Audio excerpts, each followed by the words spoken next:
Ini kan setiap motor sekarang ini pakai driver. Kenapa kok pakai driver ya? Karena untuk mendapatkan pengendalian yang presisi. Sehingga kalau pengendalian presisi itu dapat diperoleh, maka motor-motor seperti ini bisa untuk mengendalikan apa namanya ya, yang dari contoh saja lah, yang ada di industri-industri elektronik. Kenapa dia bisa membuat komponen elektronika? Karena dia bisa mengendalikan mesin-mesin yang seperti ini, presisi. Nah, kalau motor listrik, untuk bor listrik perlu nggak yang kayak gini? Nggak perlu, karena dia tidak butuh kepresisian, kecepatannya nggak perlu presisi. Kalau misalnya 1000 rpm, 2000 rpm, itu nggak 1000 tepat ya. Bisa saja bisa 1000, nanti 1200, ya, nggak ada masalah karena bor listrik. Tapi kalau misalnya mesin yang seperti ini, ya, contohnya yang ini ya, itu bisa harus presisi sekali. Oke, kita lanjutkan. Klasifikasi dari apa namanya fase control rectifier ya. Jadi klasifikasi dari banyak arah terkendali fase ya. Fase control rectifier can be classified based on the type of input power supply S ya. Jadi ini banyak banyak arah terkendali dapat diklasifikasikan berdasarkan tipe dari supply inputnya ya, supply inputnya. Yang pertama adalah single fase control rectifier. Jadi banyak arah terkendali satu fase yang beroperasi dari satu fase AC input power supply. Ya. Kemudian yang kedua adalah trifase control rectifier, banyak arah dari tiga fase yang beroperasi dari tiga fase sebagai apa namanya supply input powernya. Jadi ada dua ya, single sama tiga fase. Kenapa nggak ada 4 fase ya?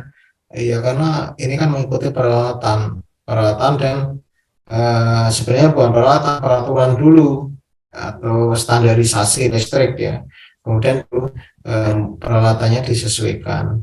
Jadi kalau misalnya standarnya tidak sesuai ya, kan namanya dalam pemasangan listrik dan peraturan listrik kan pasti ada ya.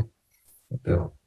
Karena listrik itu sebenarnya unik ya, garisnya tidak dilihat tetapi bisa dirasakan ya, unik. Sehingga ini butuh mempelajari yang ya ini keteknikan tertentu yang memang sangat real, sangat apa ya, menarik untuk dipelajari. Kemudian different type of single fase control rectifier. Jadi di sini ada perbedaan jenis dari satu fase, banyak arah terkendali satu fase. Kemudian kita lihat single fase control rectifier are further subdivided into different type ya. Ini bisa dibagi menjadi banyak arah terkendali satu fase, bisa dibagi menjadi beberapa jenis yang berbeda. Yang pertama adalah control rectifier half wave ya, banyak arah terkendali setengah gelombang. Kemudian yang kedua banyak arah terkendali gelombang penuh ya. Nah, kemudian ini dibagi lagi yang banyak arah gelombang penuh ini, banyak arah gelombang penuh itu dibagi menjadi full wave control rectifier using center tap ya, transformer itu. Jadi menggunakan transformator CT center tap ya. Kemudian yang berikutnya adalah banyak arah terkendali gelombang penuh menggunakan bridge. Bridge itu jembatan dioda ya. We do not require the center tap. Jadi ini tidak membutuhkan center tap itu, transformer. Kemudian ini dibagi lagi single fase semikonduktor ya, semiconverter ya, semiconverter dengan satu fase, kemudian full converter satu fase ya. Ini half control bridge converter using SCR ya, 2 SCR dan 2 diode ya. Kemudian untuk menghasilkan kuadran tunggal, operasi kuadran tunggal. Kemudian yang berikutnya fully control grid converter itu membutuhkan 4 SCR ya untuk menghasilkan 2 kuadran operasi kuadran ya. Kemudian kalau kita sudah masuk ke satu fase, ini kan single fase masih, maka ini ada lagi yang berikutnya adalah 3 fase control rectifier ya. Sehingga di sini penyiar terkendali 3 fase, yaitu memiliki jenis yang berbeda. Yang pertama adalah penyiar terkendali setengah gelombang untuk 3 fase. Kemudian yang berikutnya adalah penyiar terkendali gelombang penuh 3 fase. Kemudian yang full wave ini, yang gelombang penuh ini dibagi lagi semi converter. Kemudian yang berikutnya adalah full converter. Nah, maka di sini half control grid converter, kemudian di sini fully control grid converter ini setengah saja. Kemudian yang ini full. Oke, sampai sini ada pertanyaan?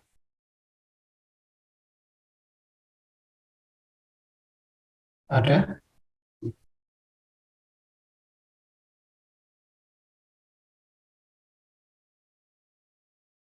Tidak ada ya, kalau nggak ada kita lanjut saja supaya oke ya.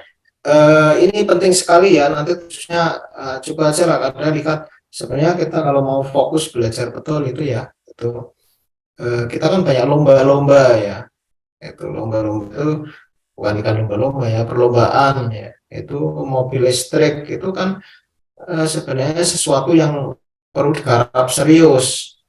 Nah, permasalahan yang terjadi di tempat kita di UNY itu adalah satu yang saya amati, kebanyakan perlombaan dilakukan dengan trial and error, coba-coba ya, coba-coba itu artinya dalam merancang sesuatu itu coba-coba itu, sehingga ketika dia sudah menghasilkan coba-coba itu sudah menghasilkan hal yang terbaik, ya dia akan merasa puas itu, sehingga ketika juara menang itu pada saat itu saja, juaranya itu pada saat itu saja. Yang mencoba itu, yang meneliti dengan trial and error, mencoba dan salah ya, itu adalah orang-orang tertentu yang memang ulet gitu. Sehingga ketika sudah jadi juara, maka dia sulit untuk mempertahankan. Itu kelemahannya di situ. Contoh saja mungkin saya buka ini saja ya, pengalaman membimbing ketika line follower dulu ketika masih dosen-dosen baru ya. Kemudian robot ya, robot itu robot untuk lomba di Jakarta ya, itu robot line follower itu ya, ketika lomba itu saat itu kemana-kemana itu menang terus, nggak ada yang bisa ngalahkan jurusan elektronika, itu nggak ada itu ya, sampai bertahan beberapa tahun. Tapi ketika yang lomba itu yang menang terus itu sudah lulus, maka itu sudah kehilangan kehilangan orang yang bisa punya potensi, sehingga ketika perlombaan berikutnya kalah. Apalagi yang teman Anda yang sudah lulus itu menjual robotnya ke misalnya ke SMK atau mungkin ke universitas lain, maka sama saja kalau itu sudah dijual, akhirnya ya sama itu kita itu lawan teman sendiri, maka setelah itu kalah. Sehingga di Jawa itu setelah itu hampir-hampir jarang sekali WNY itu menang di lomba robot line follower. Karena apa? Kita itu tidak berkembang itu ya. Kemudian kenapa? Karena kita menggunakan trial and error. Trial and error salah enggak? Itu dalam teknik tidak salah, tetapi itu adalah strategi yang tidak bagus, kecuali untuk mencari hal yang baru. Ada Anda menemukan ya, contoh saja lah Anda memasak, rumusnya itu resepnya coba-coba, oh ini garamnya sekian, ya, kemudian ini cabenya sekian, itu kan hanya coba-coba. Tapi masalahnya ada, yaitu ketika nanti membuat hal yang baru itu hanya itu saja terus. Nah, logikanya sekarang kalau sudah ada resep yang sudah jadi, mungkin dikeluarkan oleh Pak ini, Pak ini, Pak ini. Kenapa tidak kita ambil? Resep itu kan rumus, ya rumusan. Sehingga sebelum Anda membuat trial and error itu ya harus mencoba rumus itu dulu, rumus yang sudah ada. Maka inilah pentingnya peneliti atau mungkin mahasiswa untuk mempelajari teori-teori yang sudah ada. Sehingga saya berpendapat begini, teori itu sebenarnya hanya alat, matematika itu hanya alat, tool ya. Itu ketika tool itu digunakan maka bisa mempermudah Anda, itu ya. Seperti halnya Anda menggunakan CRO, menggunakan multimeter, itu sama, nggak ada bedanya. Jadi kalau ada orang yang mengatakan banyak teori lah gitu, enggak gitu. Itu namanya orang yang tidak tahu. Kita bukan berteori, tapi kita mengaplikasikan teori yang sudah ada. Hasilnya kayak apa? Oh, kurang bagus ya. Nanti Anda atur lagi dengan cara apa namanya mencoba-coba yang teori-teori itu sudah dicoba, kemudian hasilnya kurang bagus, Anda modif teori itu, gitu loh. Maka itu kelemahannya kita tuh seperti itu. Selama ini tidak menggunakan tool yang sudah ada, sehingga kita kadang kalah sama ITB, kalah sama ITS, kalah sama KM, kalah. Padahal kemampuan orang kan sama saja. Siapa yang rajin itulah yang menang. Itu. Yang rajin yang dicari. Coba saja contoh saja lah. Anda bisa memunculkan satu orang misalnya dari sekian di kelas ini yang ahli betul ya, belajar tekun betul. Anda bisa memunculkan Anda apa ya, giat betul ya. Nanti saya yakin Anda akan jadi orang berhasil. Saya khawatir tidak. Semuanya pasti terjadi. Tuh. Sehingga ketika Anda betul-betul rajin belajar, kemudian teorinya betul paham gitu dibandingkan orang lain, maka Anda akan apa namanya menjadi hal yang lebih dibandingkan yang lain. Itu. Karena kelebihan mahasiswa itu punya waktu banyak. Ya. Oh iya, saya minum dulu ya. Itu kelebihan mahasiswa ya. Sehingga kalau misalnya punya waktu banyak itu biasanya diarahkan untuk nge-game ya. Saya nggak tahu sekarang trennya nge-game atau enggak. Kalau zaman saya dulu nge-game ya. Kalau ke kosan itu kalau misalnya nggak punya aktivitas apa-apa, pusing, stres ya. Itu ya nge-game gitu, game komputer ya. Tapi sekarang sudah enggak. Ya, kalau sekarang udah ada HP ya mungkin orang main HP itu sebenarnya salah ya. Itu dulu pemikiran saya ya nantilah digarap nanti kalau sudah lulus gitu. Tapi ternyata setelah lulus waktunya malah nggak punya. Sekarang nantilah kalau sudah punya uang kita coba-coba membuat ini dan itu. Wah kadang setelah punya uang nggak sempat. Itulah apa namanya, kadang makanya kita sebagai siswa selagi sempat itu lebih baik bagaimana Anda berkreasi, cari dana bisa lah dengan proposal itu ya. Jadi misalnya Anda mulai mau meneliti buat apa ya dengan proposal. Tuh. Teman-teman dosen juga banyak penelitian-penelitian kebingungan dia. Kebingungannya bukan masalah uang, waktu. Maka coba Anda tanyakan gitu. Siapa tahu Pak, saya bisa nggak dibiayai membuat ini? Yang penting saya dapat ilmu gitu. Saya kira bisa. Karena apa? Kadang kebingungannya itu bukan masalah uang lagi, tapi masalah waktu. Nggak Anda waktunya banyak, bisa coba-coba di lab dan seterusnya. Kalau Anda andalkan di lab yang ada di Wates atau Gunung Kidul ya, atau di Karangmalang, ya nggak cukup. Tuh. Saya sudah menyampaikan ke Anda berkali-kali ya, kelas Anda yang dipelajari itu bukan pramugari. Kalau pramugari yang dipelajari kan bahasa Inggris. Itu bahasa Inggrisnya paling ya percakapan sederhana. Yang kedua ngapalin itu loh. Bagaimana menyampaikan ketika ada badai, bagaimana menyampaikan ketika sudah turun. Itu kan terstandar kata-katanya. Bagaimana menyampaikan ketika mau berangkat pesawat mau terbang, itu kan dihafalin itu. Itu kalau namanya ngapalin itu mudah sekali, lancar sekali. Pramugari pintar bahasa Inggris ya enggak, itu hanya ngapalin, bahkan kadang membaca. Coba kalau nggak percaya naik pesawat terbang nanti itu. Ya, itu ya. Jadi yang dipelajari hanya itu saja. Ada yang dipelajari barang yang tidak terlihat. Kalau barang yang tidak terlihat itu ya berkembang terus lagi. Ketika kita mau mencoba mempelajari A, besok sudah muncul B. Ketika mulai mempelajari barang yang baru, yang angka baru B, gitu, muncul C, ya kapan itunya? Maka alat-alat di elektronika itu ya sebenarnya tidak pernah akan terpenuhi. Sudah nggak ada dan tidak terpenuhi gitu loh. Itu malah payah lagi. Di batas kan nggak ada. Itu kemudian Anda apa namanya? Anda belum mempelajari, ternyata tidak ada. Nah, solusinya gimana? Ya, Anda fokuskan di bidang tertentu. Misalnya di elektronika daya, Anda pengen belajar betul. Ya, Anda belajar teorinya dengan programnya. Bahkan gini, ada tool yang sangat bermanfaat, ya, bahkan itu sebagai standarisasi program untuk para ilmuwan-ilmuwan, itu yaitu MATLAB gitu. Tapi kan karena Anda di 4 kan MATLAB itu kan hanya untuk sampingan lah kasarannya gitu. Anda kan harus tahu prakteknya. Tapi kenyataannya itu sulit sekali. Nah, solusinya ya mungkin harus industri atau Anda mencoba. Oh ya, sedikit saya mendapatkan ke Anda ya. Semoga katanya masih ya, terutama dulu online undangan. Ya. Oke, nih saya ya. Oke. Nah, ini saya sampaikan ke Anda. Nah, ini rekap perencanaan. Ini bisa dilihat nggak ini?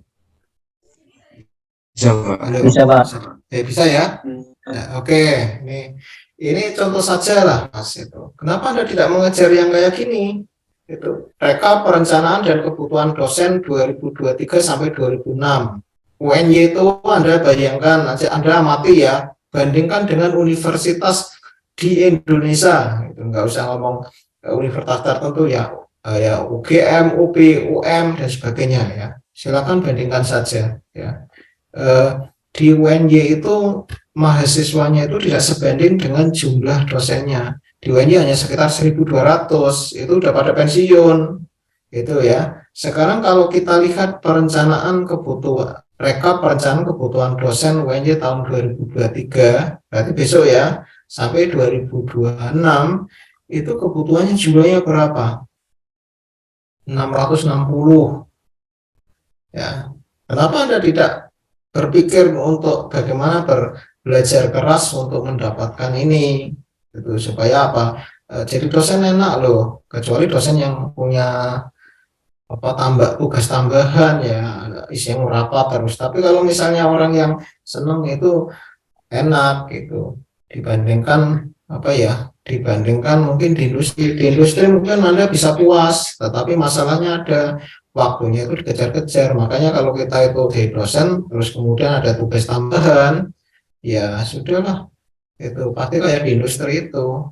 Lagi UNY kan mau jadi PTNBH. Oke, kita lihat di 4 elektronika tuh butuhnya sekian ini, itu yang ini. Sehingga kalau atau kemudian Anda kan tidak harus ke D4 elektronika, bisa saja ke D4 S1 elektro atau D4 elektro. Tuh. Kita butuh dosen banyak Mas. Ini hanya satu di UNY dan kadang namanya sekarang gini saja lah logikanya. Kalau misalnya ada lulusan dari luar UNY sama dari dalam UNY ya, kira-kira milih yang mana? Itu. Kalau saya milih dari lulusan UNY tapi yang pintar, kan ketahuan itu daripada dari luar. Itu dari luar itu belum tentu pintar. Itu loh, lulusan UGM, oh paling kalau misalnya mereka pintar jadi dosen gaya doang. Itu banyak yang gaya gitu loh. Kenapa dia merasa pintar? Jadi dari satu sisi bagus, tapi dari satu sisi tidak bagus. Itu banyak sekali yang lulusan-lulusan universitas bagus itu ketika jadi dosen itu bergaya gitu loh. Nah, lebih baik orang yang mau belajar terus itu yang bagus. Banyak orang-orang sukses itu kan bukan dari universitas yang bagus, tapi dia mau belajar terus. Misalnya setelah itu lulus dari universitas S1-nya nggak bagus ya, kemudian S2-nya diperbaiki, S3-nya diperbaiki, kembali jadi bagus itu ya. Sehingga jangan berpikir apa namanya, tapi kalau saya Anda bagus ya bisa masuk ke situ ya. Ini kebutuhan kita, bukan di apa namanya, UNY sendiri itu. Jadi ya, teknik itu sendiri butuhnya 142. Ini nanti tentu akan fleksibel ya. Fleksibel itu kan misalnya kebutuhannya sekarang tahun besok 5 nggak terpenuhi ya, di apa, dibutuhkan untuk tahun berikutnya dan seterusnya, tambahkan di situ. Maka ya itulah ya, saya berharap sehingga Anda lulus cepat dapat kerja lah, itu intinya begitu. Karena yang Anda pelajari kan bukan kayak pramugari, bukan mengesampingkan pramugari, enggak ya. Pramugari kalau misalnya melayani tidak bagus ya nggak laku kok. Tapi kan yang dipelajari itu dia lebih tetap memasak, tetap, kemudian pramugari tetap ya, dari dulu resep sayur bening ya gitu itu saja kok. Ada nggak yang ini ya? Anda tahu buat teh, teh itu kalau kreatif itu ya laku kok. Ada angkringan gitu. Itu tahu nggak tehnya merek apa? Yang tahu? Ada nggak? Yang putri mana? Ada yang putri di sini nggak? Oh, nggak pada hadir ya? Kalau Mbak Sinta, Mbak Melati Wangi, mau monitor nggak? Melati, lagi ngapain ini? Mbak Febriani, ada yang tahu? Ada nggak? Resep mano, resep tehnya angkringan? Ada nggak? Masa nggak tahu? Ada yang bisa jawab? Alah, itu aja nggak tahu Pak. Saya tahu Pak. Lupa.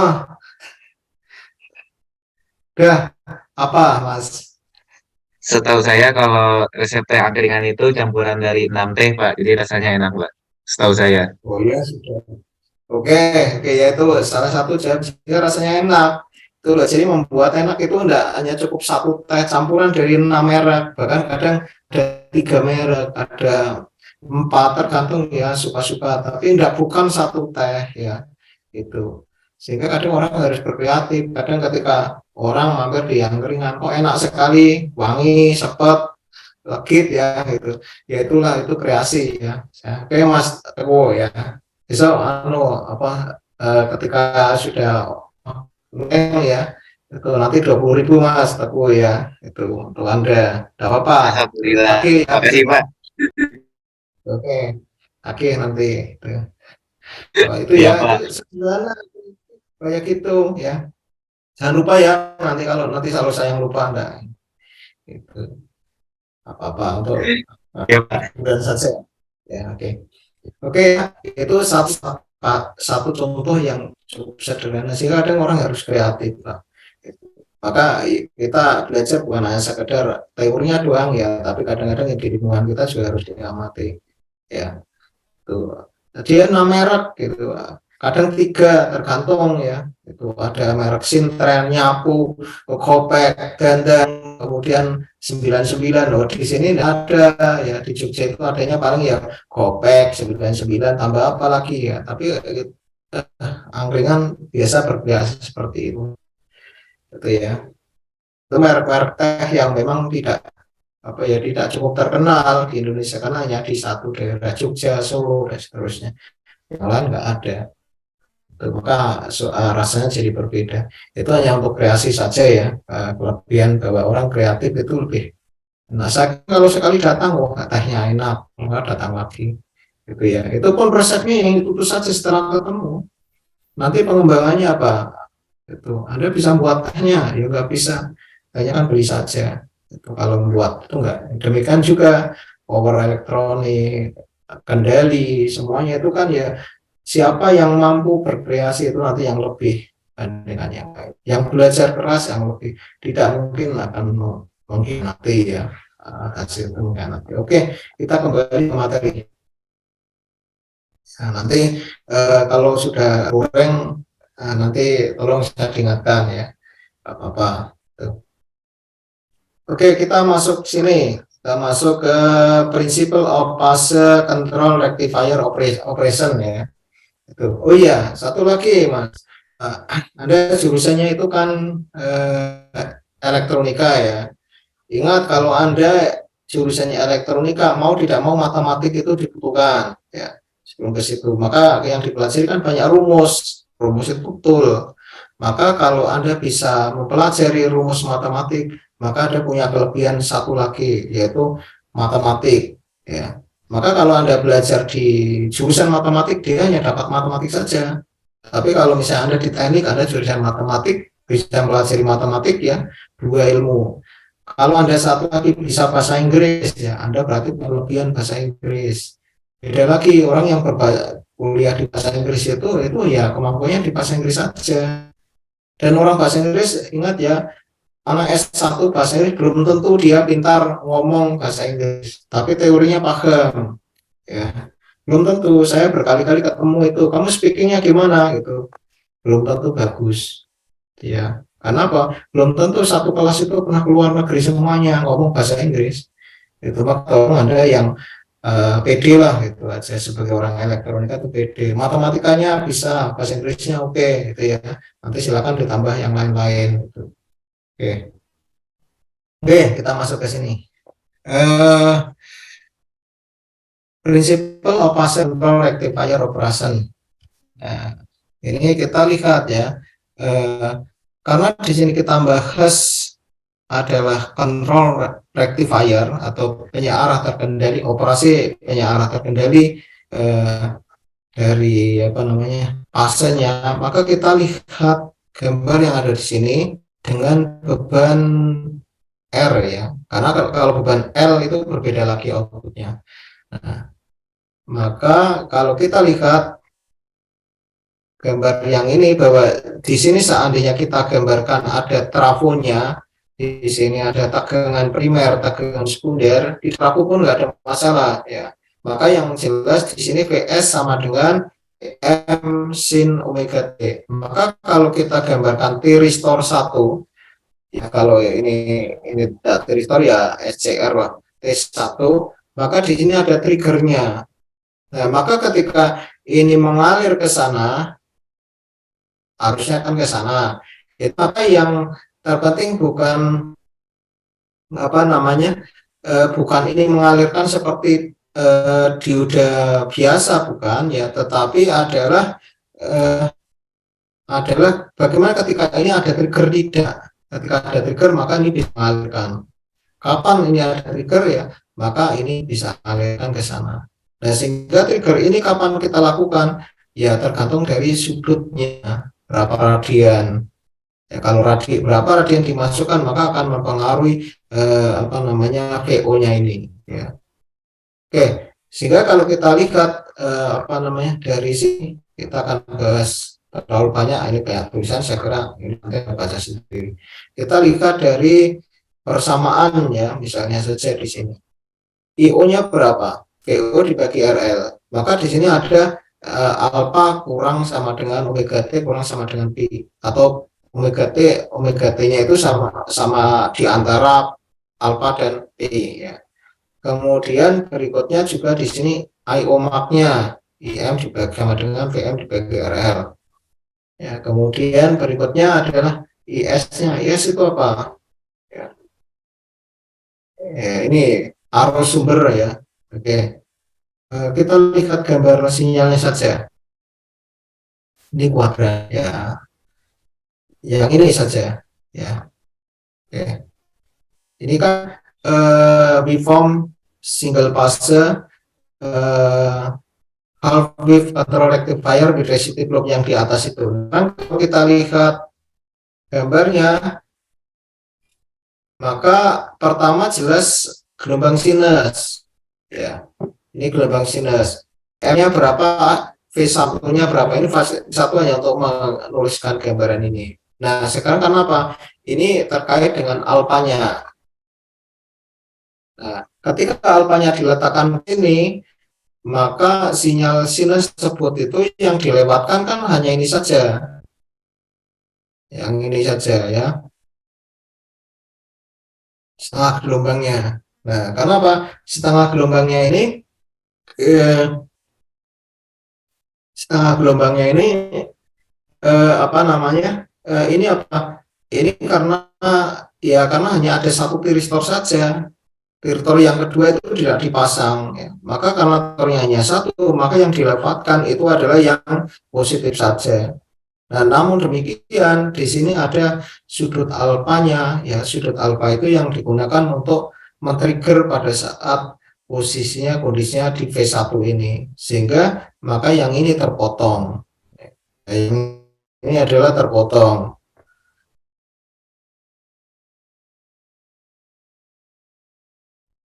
Ini terpotong, ya. Oke, maka ini hanya mengalir ke sana. Nah, sehingga ketika sudah ini kan tegangannya, arusnya bagaimana? Arusnya juga sama, ya, yang ini. Nah, kemudian di sini VT satunya itu adalah posisinya di sini. Ini masih punya sisa yang ini, ya. Yang dilewatkan kan di sini sama ini saja. Ya, sehingga ini bisa digunakan untuk yang lain. Itu ketika untuk mensuplai yang lain, maka karena ini tidak terpakai, ini bukan menjadi panas itu, sehingga hanya keluarannya ini saja. Oke, ya. Oke, sehingga ini yang tidak terpakai. Sehingga kalau bentuk gelombangnya ini, ya. Oke, kemudian berikutnya adalah persamaannya. V sumbernya Vm 3T. Ya, ini saya kira V sumbernya atau V sekunder, ya.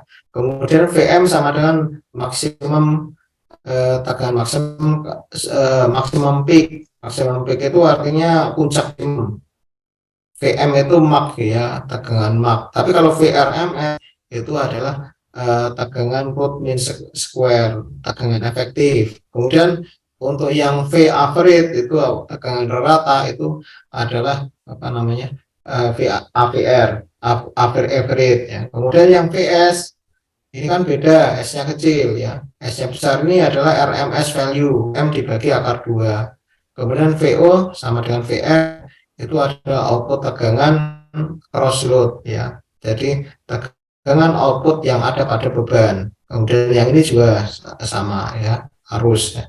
Kemudian VO-nya ketika tiristor itu di-trigger saat omega T sama dengan alpha, ya, atau ideal tiristor behave as close with, maka tegangan output mengikuti tegangan supply input, ya. Sehingga di sini VO sama dengan Vm sin omega T, di mana omega T sama dengan alpha sampai P, ya, itu ketika tiristor itu aktif atau ada trigger.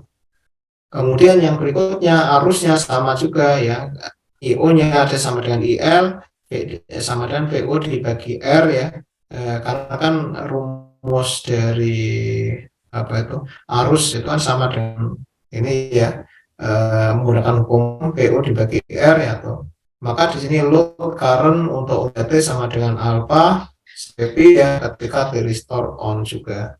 Kalau tidak on, ya, berarti bukan ini rumusnya yang digunakan. Oke, yang ini saya kira apa namanya, rumus yang ini bisa Anda ubah. Oke, kita lihat yang ini saja. Control karakteristik of single phase Hall-Effect phase control rectifier dengan resistive load. Persamaannya ini VO C Vm dibagi sama dengan Vm dibagi 2P dikalikan 1 plus cos P. Yang ini, ya, rumus yang ini. Anda gunakan yang ini, ya, dimana Vm-nya sama dengan akar 2 Vs. Nah, sekarang kalau ini kita masukkan di persamaan ini, VO-nya ini, ya, maka ketika sudutnya itu 0 derajat, maka VDM sama dengan Vm dibagi P sama dengan 100% kalikan Vm. Jadi Vmax-nya berapa, maka ini dikalikan 100. Ya, kalau Vmax-nya 12, ya, atau 220, ya, ketemu 220. Kemudian kalau ininya sudutnya 30%, maka ini menjadi apa itu? Vm dibagi P. P-nya berapa? 30. Sorry, bukan 30. Ini alfanya, ya, 30. Nah, 30 VDM ya.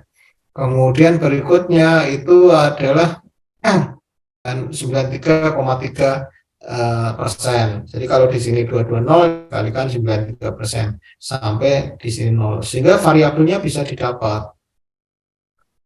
Nah, sekarang kalau logikanya, kalau Anda sudah paham teori ini, kenapa harus mencari-cari gitu loh.